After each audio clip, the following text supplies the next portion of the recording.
श्रवण कर रहे थे। आज हम लोग सप्तम स्कंद में प्रवेश करेंगे।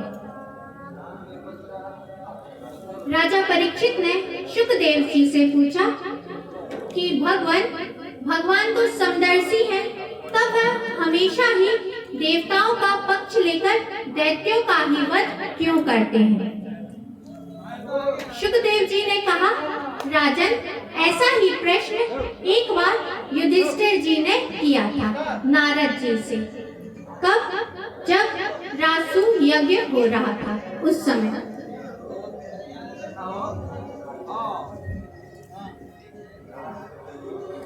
युधिष्ठिर जी ने पूछा, दृष्ट्वा महद्भुतं राज्य सूये महाक्रतु वासुदेवे भगवती सायुज्यं चेति भुभुजा। शुकदेव युधिष्ठिर जी ने पूछा कि यह जो शिशुपाल और दंतवक्र हैं, जब रासु यज्ञ हो रहा था उस समय शिशुपाल का भगवान श्री कृष्ण ने वध किया था। युधिष्ठिर जी ने देखा कि यह तो बड़े आश्चर्यजनक घटना है कि शिशुपाल तो भगवान का बड़ा ही विरोधी है, और जैसे ही भगवान ने अपने सुदर्शन चक्र से उसका वध किया तो उसकी जो ज्योति थी वह भगवान श्री कृष्ण में समा गई। युधिष्ठिर जी ने कहा, दम्भो सरसुता पापा आरभ्य कल भाषणात्। युधिष्ठिर जी ने कहा, नारद जी, यह जो शिशुपाल है और दंतवक्र है, यह दम्भोज के पुत्र हैं। यह जब से तोतली बोली बोलना शुरू किया है, इन्होंने तभी से ही भगवान को अपशब्द कहा करते हैं, भगवान को गाली देते हैं, और इतने दुष्ट होने पर भी इनकी ज्योति भगवान में कैसे मिल गई? नारद जी ने कहा कि यह कोई साधारण मनुष्य नहीं है, यह भगवान के पार्षद हैं, जय और विजय। संतादिकों के शाप से ही यह शिशुपाल और दंतवक्र बने, और इसके पूर्व जन्म में यही हिरण्यकश्यपु और हिरण्याक्ष बने थे। युधिष्ठिर जी ने कहा, अब मैं आपसे हिरण्यकश्यपु की कथा श्रवण करना चाहता हूँ। नारद जी ने कहा कि जब भगवान ने वराह अवतार धारण करके हिरण्याक्ष का वध किया था, तब हिरण्यकश्यपु बड़ा ही आग बबूला हो गया था। उसे अपने भाई के मारे जाने का बड़ा दुख था।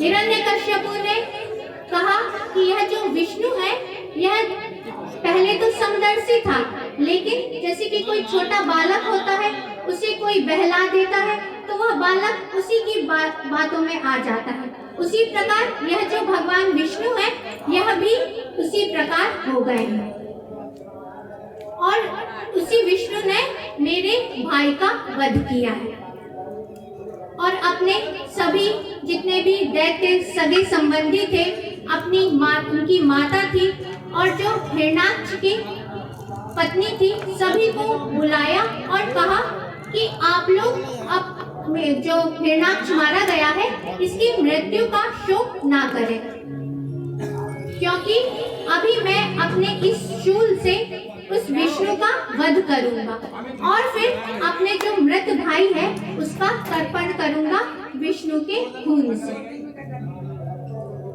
और फिर कहा कि आप लोग कोई भी शोक ना करें, क्योंकि जिस प्रकार पनघट में बहुत से लोग आते हैं, जलपान करते हैं, और फिर सब कहाँ चले जाते हैं, जिसका कोई भी ज्ञान नहीं रहता है, उसी प्रकार यह जो संसार है, यह भी एक पनघट है, प्याऊ है।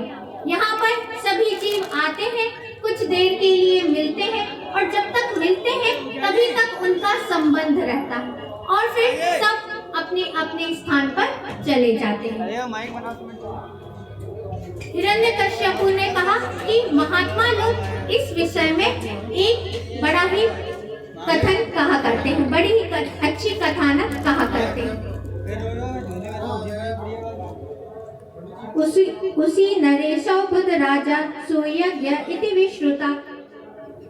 अब हिरण्यकश्यपु अपने जो माता है और जो हिरण्याक्ष की पत्नी है और जितने भी दैत्य सगे संबंधी हैं सभी को एक कथानक सुना रहे हैं कि उसी नर देश के एक राजा थे जिनका नाम था सुयज्ञ। वह एक बार युद्ध किया तो उस युद्ध में मारे गए। तो जो सुयज्ञ थे उनकी जो पत्नियां थी और जो जितने भी उनके सगे संबंधी थे वह उनके मृत शरीर को रखकर विलाप कर रहे थे और जो उनकी पत्नियां थी वह जो राजा के मृत शरीर को शमशान में नहीं ले जाने दे रहे थे। प्रातः काल से सायं हो गई, रात्रि की बेला उपस्थित हो गई। तब यमराज ने देखा कि यह जो परिवार है यह बड़ा ही शोकाकुल हो रहा है। तब यमराज एक छोटे से बालक का रूप रखकर वहां पर उपस्थित हुए और उन्होंने कहा कि आप लोग क्यों शोक कर रहे हैं और यह जो सो रहे हैं यह कौन है। तब जो उनके सुयज्ञ के सगे संबंधी थे उन्होंने कहा कि यह राजा सुयज्ञ है और यह मृत्यु को प्राप्त हो गए हैं, इसीलिए हम लोग इनके लिए शोक कर रहे हैं, विलाप कर रहे हैं। तो जो यमराज बालक के रूप में आए थे उन्होंने कहा कि आप लोग तो देखने में तो बड़े सयाने लगते हैं लेकिन बात तो बिल्कुल आप छोटे बच्चों की तरह ही कर रहे हैं। मुझ बालक को देखिए, मेरा तो इस संसार में कोई भी नहीं है, ना मेरे माता पिता है और ना कोई है, सभी ने मुझे छोड़ दिया है और आप लोगों से उम्र में मैं अभी बहुत छोटा हूँ लेकिन मुझे किसी से भी कोई भय नहीं है। जिसने गर्भ में माता के गर्भ में मेरी रक्षा की है वही आज भी मेरी रक्षा करेगा और आगे भी मेरी रक्षा करते रहेगा। और आप लोग जो ये इन सुयज्ञ के लिए विलाप कर रहे हैं वह तो यहीं पर ही सोए हुए हैं, तब आप विलाप क्यों कर रहे हैं। और जो इनके मुख से बोलते थे, जो सुनते थे, जो कहते थे वह तो उसे तो किसी ने आप लोगों ने कभी देखा ही नहीं और जिसे देखा जिससे संबंध था वह शरीर तो आपका इधर ही पर पड़ा हुआ है, तब आप लोग इस प्रकार शोकाकुल क्यों हो रहे हैं। क्योंकि जो आत्मा है वह अजर अमर अविनाशी है, उसका इस शरीर से कोई भी संबंध नहीं है। अब जैसे ही जो बालक थे यमराज के रूप में आए थे उन्होंने जैसे ही यह उपदेश दिया तब जो सुयज्ञ के सगे संबंधी थे उन्हें ज्ञान हुआ और उनका शोक दूर हुआ और उन्होंने उस सुयज्ञ को शमशान में ले जाकर उनका अग्नि संस्कार आदि करवाया। और फिर हिरण्यकश्यपु ने कहा कि अब जो मेरे भाई का जिसने वध किया है विष्णु ने, अब मैं दिव्य तप करूंगा और उस तप के बल से मैं इस त्रिलोकी पर एक छत्र राज्य करूंगा। ऐसा विचार करके हिरण्यकश्यपु मंदराचल पर्वत पर चले गए तप करने के लिए और अपने दोनों हाथों को ऊपर करके और पैर के अंगूठे के बल खड़े होकर दिव्य तप करने लगे। हिरण्यकश्यपु ने दिव्य वर्षों तक तप किया जिसके कारण उनका जो शरीर था उसमें जो खून और मांस आदि था उसे चींटियों ने खा लिया था और उनके तप का इतना प्रभाव फैला कि जो उनका सिर था उससे एक दिव्य ज्योति निकलने लगी और वह उस ज्योति के कारण जितनी भी त्रिलोकी थी वह सब जलने लगी। सभी लोकपाल घबराने लगे कि यह क्या हो रहा है। सभी ब्रह्मा जी के पास में गए तब ब्रह्मा जी ने बताया कि हिरण्यकश्यपु इस समय घोर तप कर रहा है। और फिर ब्रह्मा जी हिरण्यकश्यपु के पास में गए और फिर हिरण्यकश्यपु से कहा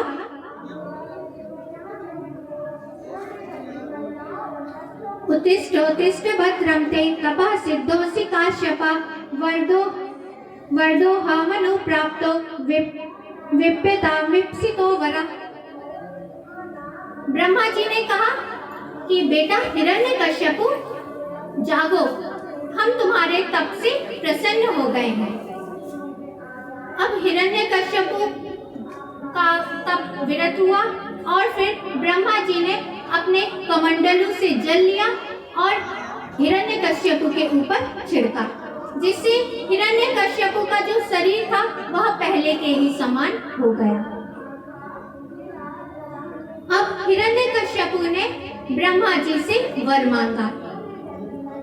क्या वर मांगा? यदि दासस्य विमत्तान् वरान् मे वरदोत्तमा भूतेस्य तद्विसृष्टेभ्यो मृत्युर्माभुनमं प्रभो। हिरण्यकश्यपु ने वर मांगा कि यदि आप मुझे वर देना चाहते हैं तो मुझे यह वरदान दीजिए कि मैं आपकी बनाई हुई सृष्टि में से किसी भी प्राणी से ना मरूं, ना अप्राणी से मरूं, ना पशु से मरूं और ना पक्षी से मरूं और ना ही मनुष्य से मरूं। ना मैं ऊपर मरूं, ना मैं नीचे मरूं, ना आकाश में मरूं और ना पाताल में मरूं, ना दिन में मरूं और ना रात्रि में मरूं। और समस्त प्राणियों में मेरा एक छत्र राज्य हो जाए। जिस प्रकार इंद्र आदि लोकपालों की कीर्ति है, उसी प्रकार मेरी भी हो जाए। और जो तप आदि व्रत आदि से जो भी फल प्राप्त होता है वह मुझे स्वतः ही प्राप्त हो जाए। इस प्रकार हिरण्यकश्यपु ने विलक्षण वर मांगा। ब्रह्मा जी ने कहा, ताते मैं दुर्लभा पुंसा यान वृणी से वरानमं। ब्रह्मा जी ने कहा कि बेटा हिरण्यकश्यपु, तुमने यह जो वर मांगा है यह बड़ा ही विलक्षण वर है, यह अत्यंत दुर्लभ है। लेकिन तुमने जो यह तप किया है यह ना तो आज तक किसी ने किया है और ना आगे ही कोई कर सकेगा। इसीलिए यह अत्यंत दुर्लभ वर होने पर भी मैं तुम्हें वह दिए देता हूँ।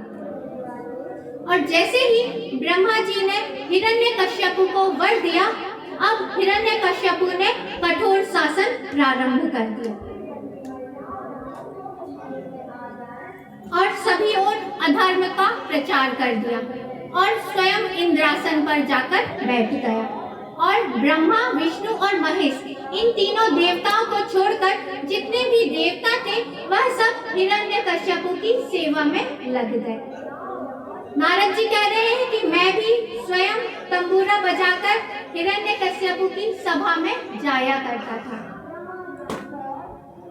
इस प्रकार जो हिरण्यकश्यपु था वह बड़ा ही अपराध करने लगा और उसके अपराध से जितने भी देवता थे, लोकपाल थे, सभी घबरा गए और उन्होंने भगवान के पास जाकर प्रार्थना की और भगवान से कहा कि भगवान, यह जो हिरण्यकश्यपु है इसने विलक्षण वर को प्राप्त कर लिया है और अभी सभी लोकपाल जितनी भी चराचर जगत है इसमें अधर्म का प्रचार कर रहा है।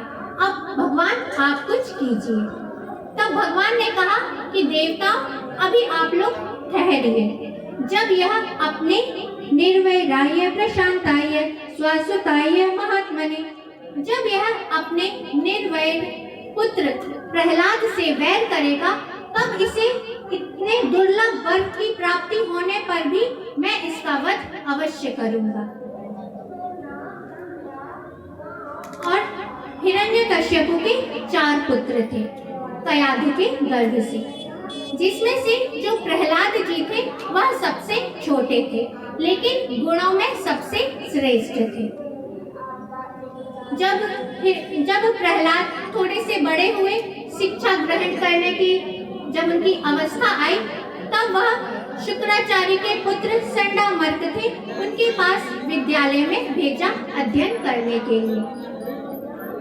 प्रहलाद जी सभी असुर बालकों के साथ उस विद्यालय में अध्ययन करने लगे फिर एक दिन हिरण्यकश्यपु ने अपने पुत्र प्रहलाद को बुलाया और कहा कि बेटा, तुमने जो सबसे अच्छी शिक्षा सीखी हो वह मुझे बतलाओ।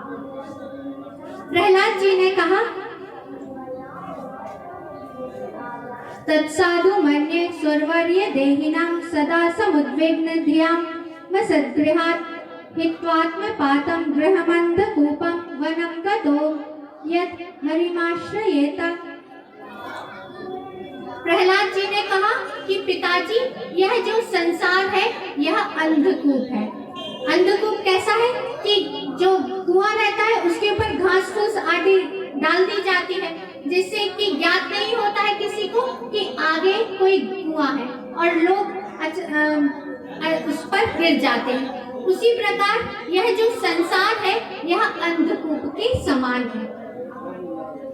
इस अंधकूप में पड़कर जीव घर गृहस्थी में आसक्त हो जाता है और फिर उस जीव का अधः पतन हो जाता है और वह नरक की ओर अग्रसर हो जाता है।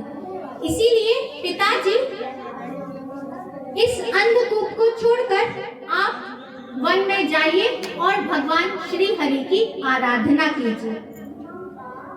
जैसे ही हिरण्यकश्यपु ने सुना प्रहलाद के इन वचनों को, तब हिरण्यकश्यपु जोर जोर से हंसने लगा और उसने संडामर्क को बुलाया और कहा कि लगता है कि हमारे जो गुरुकुल है उसमें विष्णु के कोई दूत वेश बदलकर आए हैं और अपने इन बालकों को असार शिक्षा दे रहे हैं।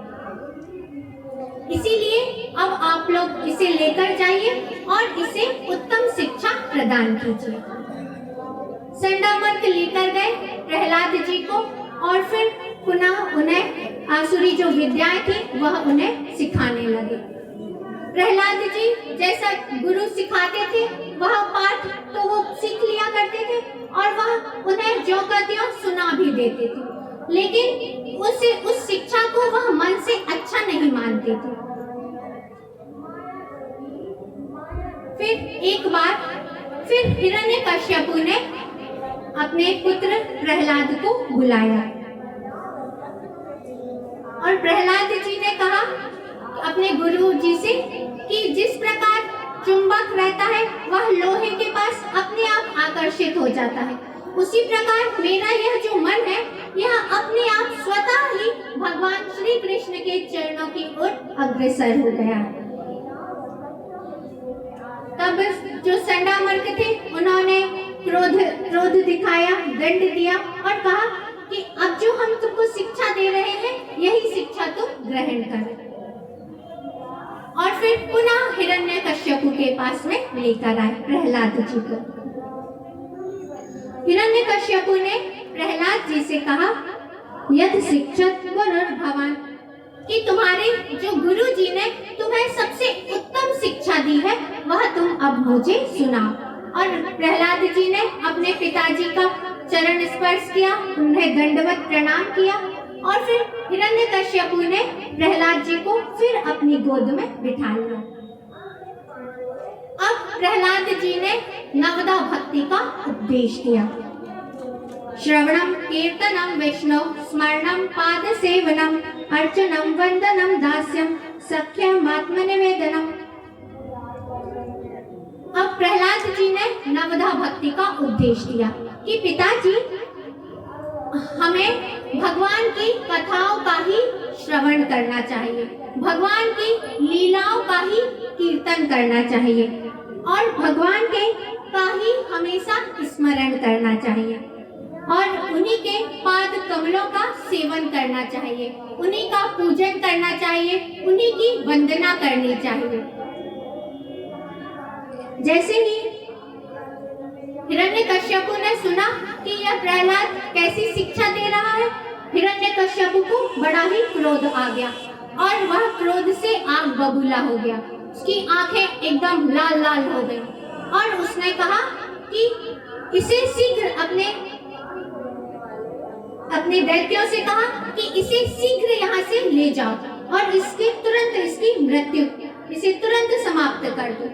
यह जरूर कोई मेरा बैरी ही है और मेरा स्वजन बनकर, मेरा पुत्र बनकर मेरे पास में आया है। इसीलिए अब इससे कैसे भी करके इसकी मार डालो।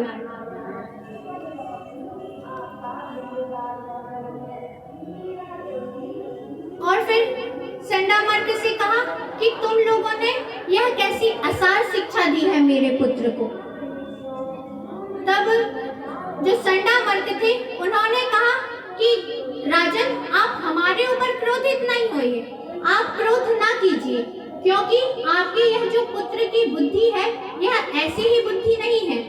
यह न मत प्रणीतम न पर प्रणीतम सुतो वदत्ये स्तवेन्द्र शत्रु नैसर्गिकीयं मतिरस्य राजन नियक्षमन्यं कददा अस्म मानः।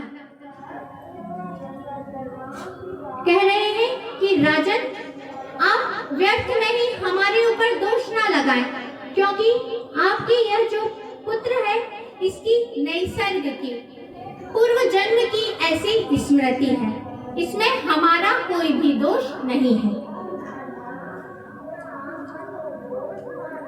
और फिर कहा हिरण्यकश्यपु ने कि अब आप इसे ले जाइए और इसे शीघ्र ही मार डालिए। अब प्रहलाद जी को जो दैत्य थे, दूत थे, वह लेकर गए और प्रहलाद जी को पर्वत से नीचे गिराया, लेकिन वह नहीं मरे।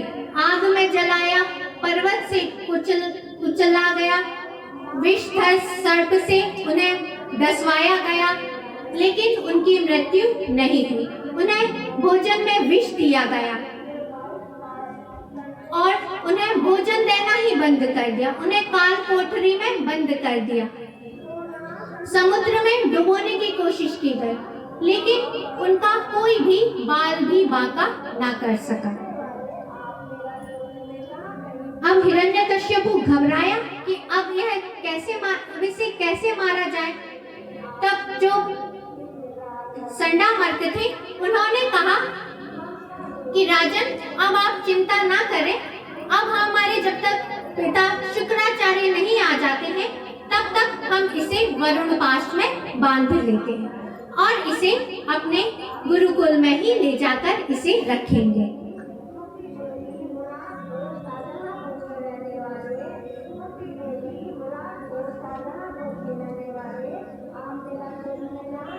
प्रहलाद जी ने कहा कि पिताजी, मेरी यह जो बुद्धि है यह ऐसे ही भगवान श्री कृष्ण में नहीं लगती है, क्योंकि जो यह भगवान श्री कृष्ण के जो चरण कमल है वह इतनी आसानी से किसी प्राप्त नहीं हो सकते।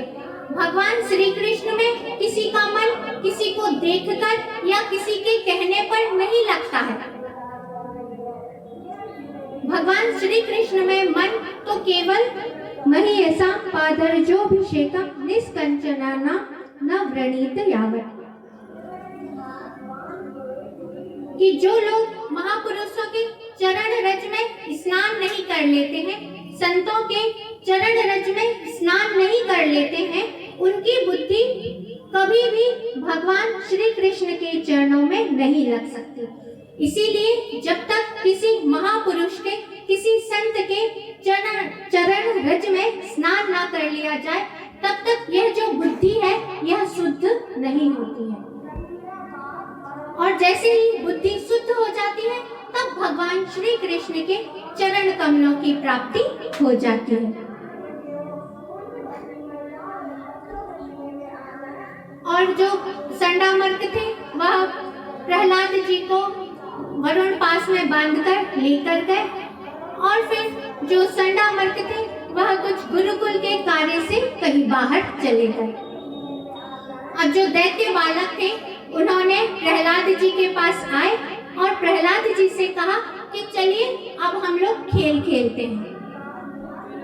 और जो प्रहलाद जी थे वह भगवान के भक्त थे, तो उन्हें वरुण पास भी नहीं बांध सका और वरुण पास ढीला हो गया और जो प्रहलाद जी थे वह उस वरुण पास से छूट गए। अब प्रहलाद जी ने जो असुर बालक थे, असुर मित्र थे, उन सभी को एकत्रित किया और फिर उन्हें उपदेश देना प्रारंभ किया।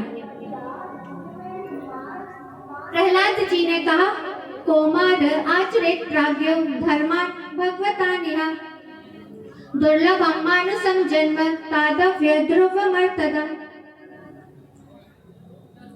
प्रहलाद जी ने कहा कि मित्रों, इस संसार में यह जो मनुष्य जन्म है यह अत्यंत दुर्लभ है। यह इतनी आसानी से मनुष्य जन्म की प्राप्ति नहीं होती है, और जब यह मनुष्य जन्म की प्राप्ति हो जाती है तब इसके द्वारा ही उस अविनाशी परमात्मा को प्राप्त किया जा सकता है। परंतु और यह जो मनुष्य शरीर मिला है, मनुष्य शरीर तो मिला है, लेकिन इसकी क्षण भर का भी कोई गारंटी नहीं है कि हमारा अगला क्षण आएगा। यह कब मनुष्य जन्म तो मिला है, लेकिन यह कब समाप्त हो जाए यह कहा नहीं जा सकता है। इसीलिए बुद्धिमान पुरुष को बुढ़ापे या जवानी के भरोसे नहीं रहना चाहिए। बचपन में ही अपनी बुद्धि को ऐसे कर लेना चाहिए कि वह भगवान की भक्ति में लग जाए और उन्हीं साधनों का अनुष्ठान करना चाहिए कि जिससे भगवान की भक्ति बढ़े। क्योंकि जो सुख दुख आदि है वह प्रारब्ध अनुसार जीव को स्वतः में ही प्राप्त हो जाते हैं। जैसे कि दुख बिना बुलाए ही आ जाता है। दुख के लिए तो कोई चेष्टा करता नहीं है, दुख के लिए कोई कार्य नहीं करता है। सब लोग सुख के लिए कार्य करते हैं, लेकिन दुख स्वतः ही आ जाता है। उसी प्रकार यदि जीव के प्रारब्ध में सुख है तो वह स्वतः ही आ जाएगा। उसके लिए कोई चेष्टा या प्रयास करने की जरूरत नहीं है।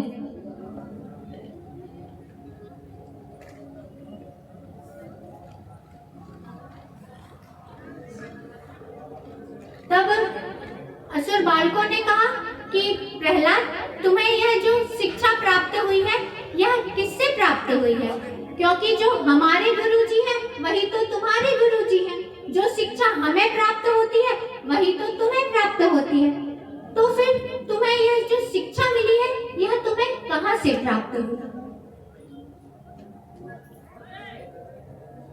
तब प्रहलाद जी ने कहा कि जब मेरे पिता मंदराचल पर गए थे तप करने के लिए, तब मेरी माता को जो इंद्र है वह चुराकर ले गया था कि इसको ले जाऊंगा और इसके गर्भ में जो यह हिरण्यकश्यप का बालक है यह जब जन्म लेगा तब मैं इससे मार डालूंगा और फिर इस कयाधु को छोड़ दूंगा। लेकिन नारद जी ने इंद्र से मुझे छुड़ाकर, नारद जी मुझे मेरी माता को अपने आश्रम में ले गए और मुझे उच्च शिक्षा देने लगे। शिक्षा तो माता को देते थे, लेकिन नारद जी की जो दृष्टि थी वह मुझ पर ही लगी रहती थी। और माता स्त्री स्वभाव के कारण माता तो यह जो शिक्षा थी उसे भूल गई, लेकिन मैंने उसे अपने अंदर धारण कर लिया। और फिर प्रहलाद जी ने कहा, श्रुता मेतन्तया पूर्वम ज्ञानम विज्ञान संयुतम धर्मम भागवतम शुद्धम नारदाद देव दर्शनात्। कह रहे हैं प्रहलाद जी कि यह जो विज्ञान सहित ज्ञान है यही विशुद्ध भागवत धर्म है। इसे मैंने भगवान के दर्शन कराने वाले नारद जी के मुख से पहल सुन चुका हूँ। और फिर आगे अपने असुर बालकों को उपदेश दे रहे हैं कि यह जो शरीर है इसके 6 लक्षण हैं। जन्म लेना, अस्तित्व को प्राप्त, अस्तित्व की अनुभूति होना, वृद्धि होना, परिणाम होना, क्षय होना और विनाश हो जाना। जैसे कि कोई वृक्ष रहता है, जैसे आम का ही वृक्ष ले लें, उसमें सबसे पहले फूल लगता है और फिर तब उस जो फल रहता है उसके अस्तित्व की अनुभूति होती है और फिर वह ठहरता है, थोड़ा सा बड़ा होता है।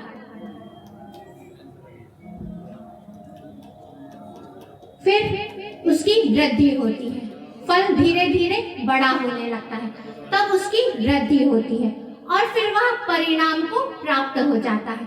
जब वह पूर्ण हो जाता है, फल बन जाता है और फिर पककर मीठा हो जाता है और फिर उसका धीरे धीरे क्षय होने लगता है और फिर वह वृक्ष से गिर जाता है और फिर उसका विनाश हो जाता है।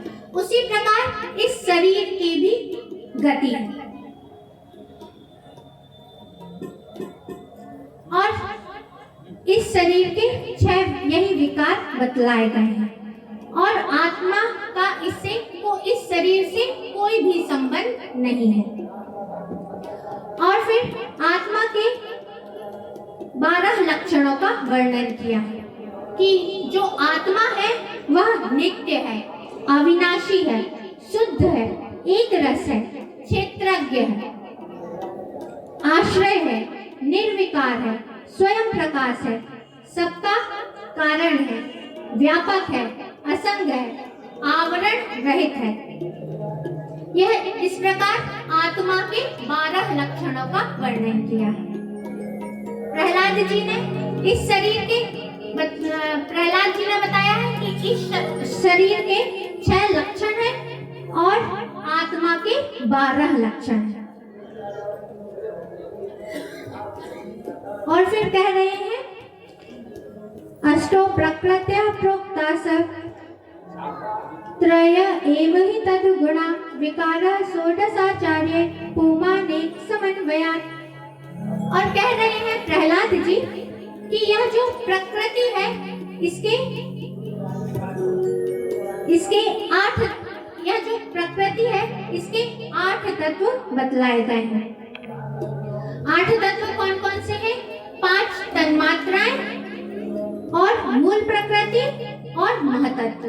5 तन्मात्राएं 5 हो गई, एक मूल प्रकृति, 6 महतत्व और अहंकार। यह 8 तत्व बतलाए गए हैं प्रकृति के और इसके 16 विकार हैं। कौन कौन से 16 विकार हैं? 10 इंद्रियां हैं, 5 ज्ञानेंद्रियां हैं और 5 कर्मेंद्रियां हैं। एक मन है और 5 महाभूत हैं। 5 महाभूत हैं पृथ्वी, जल, तेज, वायु, आकाश। यह 16 विकार बतलाए गए हैं प्रकृति के। और आगे कह रहे हैं कि जागृत, स्वप्न और जो सुसुप्ति है यह बुद्धि की वृत्ति है। इसका आत्मा से कोई भी संबंध नहीं है।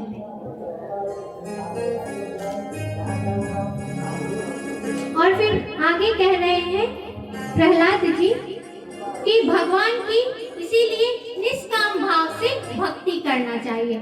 भगवान की भक्ति करें लेकिन उसमें किसी भी प्रकार की कोई भी कामना नहीं होनी चाहिए।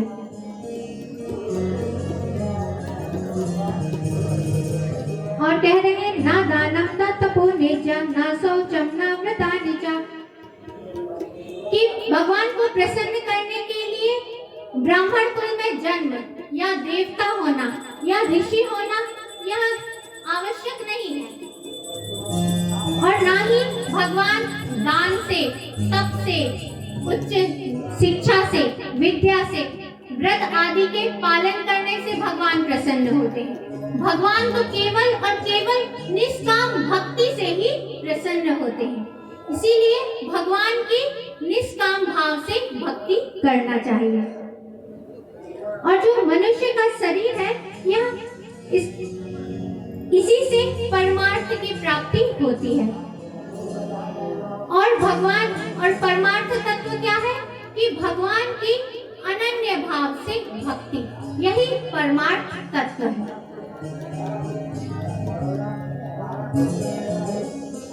और इस प्रकार प्रहलाद जी असुर बालकों को उपदेश दे रहे थे कि संडामर्क वहां पर आ गए और उन्होंने देखा कि प्रहलाद की बुद्धि तो पहले से ही बिगड़ी हुई थी और अब यह सभी असुर बालकों को बिगाड़ रहा है। संडामर्क जी आए और प्रहलाद जी को पकड़कर हिरण्यकश्यप के पास में लेकर गए और हिरण्यकश्यप को बतलाया कि आपका पुत्र पहले से ही तो बिगड़ा था और अब यह सभी असुर बालकों की बुद्धि को भी बिगाड़ रहा है। फिर हिरण्यकश्यप क्रोधित हो गया और उसने कहा कि तुम किसके बल पर यह सब कह रहे हो? तुम्हें मुझसे जरा तनिक भी क्रोध नहीं, तुम्हें मुझसे जरा भी डर नहीं है। मेरे एक क्रोध करने से पूरी त्रिलोकी कांप जाती है, तो तुम किसके बल पर यह सब आसान शिक्षा दे रहे हो? तब प्रहलाद जी ने कहा, ना केवलम में भक्तस्य राजन सवै बलं बलिनां च परेषां परे बरेमि स्थिर जंगमाये ब्रह्मादयो येन वसं प्रणीता। प्रहलाद जी ने कहा कि वह केवल मेरा ही बल नहीं है, वह सबका बल है। उसी के बल से जितने भी ये बलवान दिखलाई दे रहे हैं, वह सब केवल उन्हीं भगवान का बल है। और वह सभी तिनके से लेकर इस चराचर जगत में जो कुछ भी छोटी से छोटी और बड़ी से बड़ी वस्तु दिखलाई दे रही है, उसमें जो बल है वह सब भगवान का ही बल है।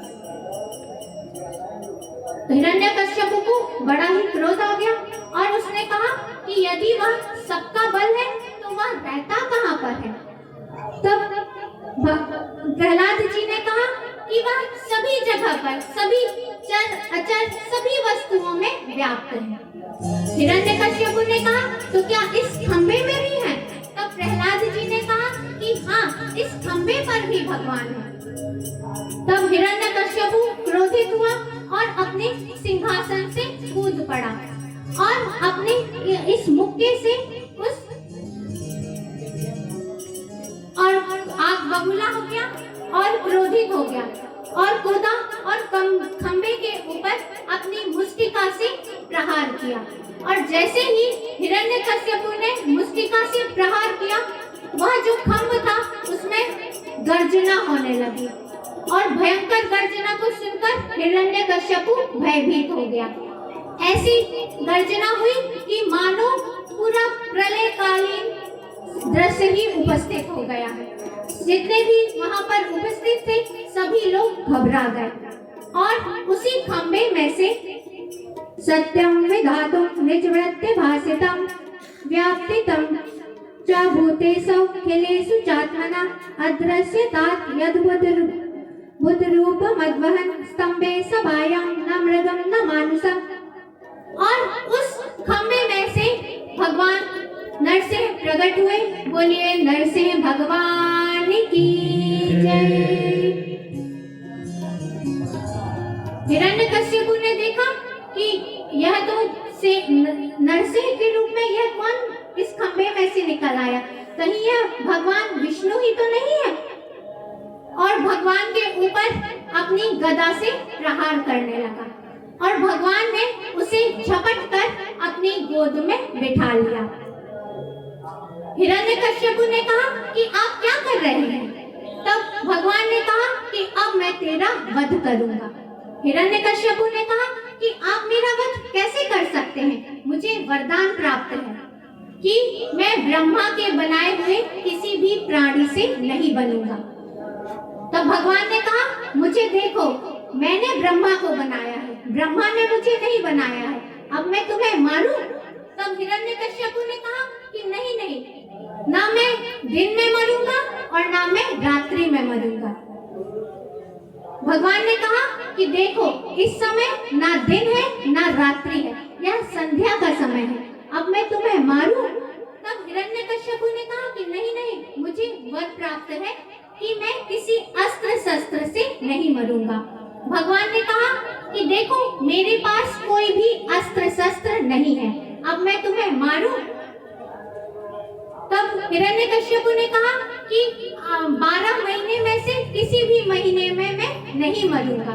तब भगवान ने कहा कि यह 13वां महीना है, अधिक मास है। और फिर हिरण्यकश्यप विचार करने लगा कि मेरे जितने भी वरदान थे वह सब समाप्त हो गए और भगवान ने अपने नख से हिरण्यकश्यप के हृदय को विदीर्ण कर दिया। और बड़े ही क्रोधित हो गए। बोलिए भक्तवत्सल भगवान की जय। पूज्य सद्गुरुदेव भगवान की जय। जय जय श्री राधे श्याम।